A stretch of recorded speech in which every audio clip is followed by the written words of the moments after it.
Hi സുഹൃത്തുക്കളെ, ഇത് പുതിയതായിട്ട് പ്രഷർ പമ്പ് അടിക്കുന്ന ഒരു മെത്തേഡാണ്. നമ്മളിപ്പോൾ ചെയ്ത് തുടങ്ങിയിട്ട് കുറച്ചായിട്ടുള്ളൂ. കൂടുതൽ പ്രഷർ ഗേജ് മീറ്റർ വേണമെന്നുള്ളൂ ഇതിൻ്റെ പ്രത്യേകത. പിന്നെ എല്ലാവരും ട്യൂബ് ചെറുതായിരിക്കും. കണ്ടോ, ഇത് ഞങ്ങൾ കംപ്രസറിന് ചെയ്യുന്ന ട്യൂബ് ഹാർഡ്വെയർ ഷോപ്പിൽ നിന്ന് മേടിച്ചാണ്. ഒരു വാൾവ് ഇട്ട് സെറ്റ് ചെയ്ത് വെച്ചിട്ടുണ്ട്. അതാകുമ്പോൾ സിമ്പിളാട്ടോ, ഇൻസ്റ്റാളേഷനൊക്കെ ചെയ്യാൻ ഈസിയാണ്.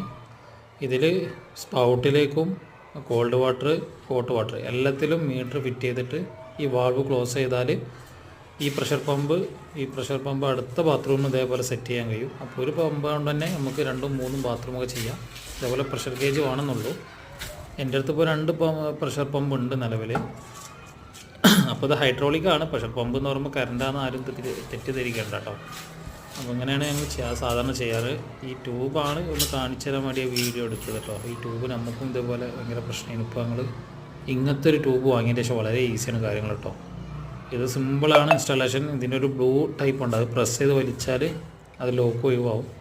അത്ര സിമ്പിളാണ്. നെറ്റ് ബോൾട്ടോ കാര്യങ്ങളോ സ്പാനറോ ഒന്നും വേണ്ട കേട്ടോ. സിമ്പിളാണ്. ഈ വാൾവ് ക്ലോസ് ചെയ്താൽ നമുക്ക് പ്രഷർ പമ്പ് വേറെ ബാത്റൂമിലേക്ക് കൊണ്ടുപോയി ചെയ്യാനും കഴിയും. അപ്പോൾ ഇതാണ് വീഡിയോ. ഇതിപ്പോൾ ഒരു ദിവസങ്ങൾ അടിച്ചിട്ടിട്ടുണ്ട് ഇങ്ങനെ സെയിം ആയിട്ട്. ഇതുവരെ ലീക്കേജ്, മുമ്പത്തെ വീഡിയോയിൽ ലീക്കേജ് കണ്ടിരുന്നു. ഇതിന് അങ്ങനെ ഒന്നുമില്ല കേട്ടോ. വളരെ ക്ലീനാണ്.